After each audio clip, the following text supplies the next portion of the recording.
नमस्कार आणि आपण पाहत आहात लोकहित लाईव्ह न्यूज चॅनल, आवाज सर्वसामान्य जनतेचा। डॉक्टर संपदा मुंडे प्रकरणात न्यायाची मागणी। शासकीय वैद्यकीय महाविद्यालय यवतमाळ येथील डॉक्टरांनी काळ्या फिती बांधून केला निषेध। सातारा येथील उपजिल्हा रुग्णालय पलटण येथे डॉक्टर संपदा मुंडे यांच्या संशयास्पद मृत्यू प्रकरणानंतर राज्यभरातील वैद्यकीय क्षेत्रात संतापाची लाट उसळली आहे। डॉक्टर संपदा मुंडे यांच्या आत्महत्येस कारणीभूत असलेल्या आरोपीवर कठोर कारवाई त्वरित करण्यात यावी, अशी ठाम मागणी श्री वसंतराव नाईक शासकीय वैद्यकीय महाविद्यालय यवतमाळ येथील सर्व वैद्यकीय अधिकारी यांनी केली आहे। डॉक्टर संपदा मुंडे यांनी आत्महत्या करण्यापूर्वी पोलीस अधिकारी व इतरांवर केलेले गंभीर आरोप उघडकीस आल्यानंतर राज्यातील डॉक्टर समाजात संताप व्यक्त होत आहे।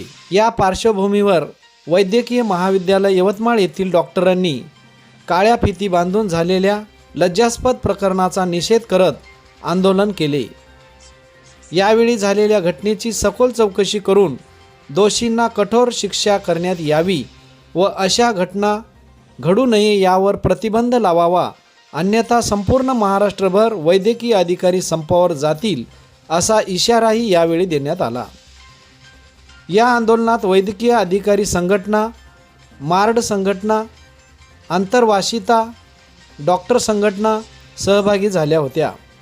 यावेळी वैद्यकीय अधिकारी doctor Arvind Kulmethe, casualty medical officers doctor Akshay Sanjay Sonune, doctor Danish Hussain Dosani आणि डॉक्टर मयूर कैलास इंगळे, मार्डचे अध्यक्षा डॉक्टर शुभम देशमुख, डॉक्टर प्रियंका बाजोरिया तसेच आंतरवासिता doctors doctor Avanti Phating, doctor Avishka Phuse, doctor Harsh Gajbhiye, doctor Sakshi Jhunjhunwala, doctor Prachi Karade, doctor Vedanti Dapurkar, doctor Saurabh Ghumde, doctor Sumedh Jagdale, doctor Tilak Gupta, doctor Sarthak Bhole, doctor Suraj Jadhav, doctor Saurabh खटाल, doctor Kiran Sakule, doctor Nandini Meshram, doctor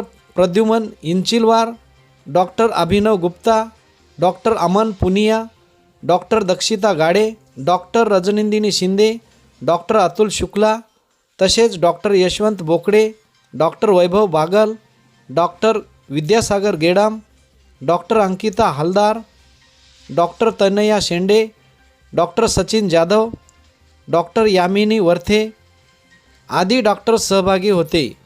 लोकहित लाईव्ह न्यूजसाठी विजय कदम, यवतमाळ। सातारा येथील पलटण येथील ग्रामीण रुग्णालयामध्ये डॉक्टर संपदा मुंडे यांच्यावर वारंवार मानसिक आणि शारीरिक अन्याय अत्याचार झाल्यामुळे तिने या अन्याय अत्याचाराला कंटाळून स्वतःचं जीवन संपवलं आणि जीवन संपवत असताना जेही त्या गोष्टीला कारणीभूत आहे या संदर्भातनी तिने आपल्या हातावर नोट्स लिहून ठेवल्या। म्हणून शासनाने जेही तिच्या मृत्यूस, तिच्या आत्महत्येस कारणीभूत आहेत अशांवर तात्काळ कारवाई करावी, त्यांना कठोरात कठोर कारवाई करावी आणि ज्या संपदाने आपलं आयुष्य संपवलं तिला न्याय मिळवून द्यावा।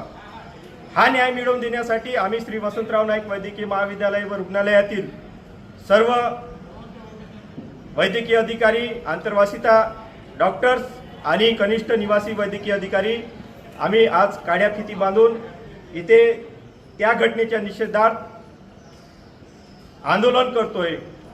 काम चालूच ठेवून काळ्या फिती बांधून त्या घटनेचा आम्ही निषेध करतोय, परंतु या नंतरही शासनाने याची पूर्णतः दखल न घेतल्यास आणि अशा दोषींवर कारवाई न केल्यास आणि अशा घटना होण्यापासून कठोर कायदे किंवा त्यावर प्रतिबंध न लावल्यास आम्ही सर्व डॉक्टर्स, महाराष्ट्रातलेच नव्हे तर संपूर्ण देशातले डॉक्टर रस्त्यावर उतरून निश्चितच मोठ्या प्रमाणात आंदोलन करणार आहोत। मी doctor Arvind Kulmethe, SVN GMC Yavatmal.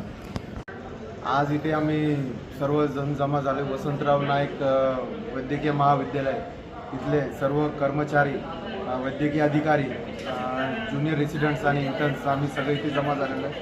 कारण 24 तारखेला फलटण येथे डॉक्टर संपदा मुंडे यांच्यासोबत जो दुष्प्रकार झाला आहे आणि त्यांनी आत्महत्या केली.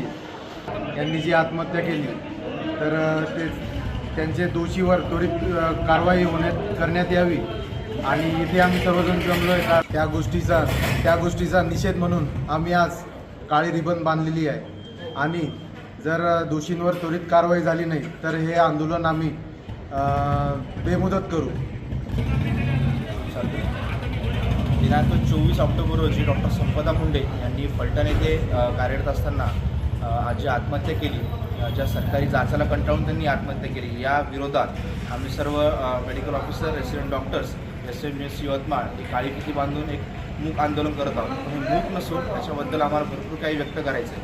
सध्या तरी आम्ही या संदर्भात दोषींवर कारवाई व्हावी, कडक कारवाई व्हावी आणि लवकरात लवकर व्हावी आणि तिला न्याय मिळावा यासाठी आम्ही हे सगळं करत आहोत. परंतु जर याला अजून जर का उशीर होत असेल तर आम्हाला कठोर पावलं निवडून बेमुदत आंदोलन करण्याची गरज पडू शकते. तर याबद्दल आमच्या सरकारला विनंती आहे, शांततेमध्ये विनंती आहे की या प्रकरणाला एक गांभीर्यतेने बघून लवकरात लवकर तिला न्याय द्यावा ही विनंती आहे.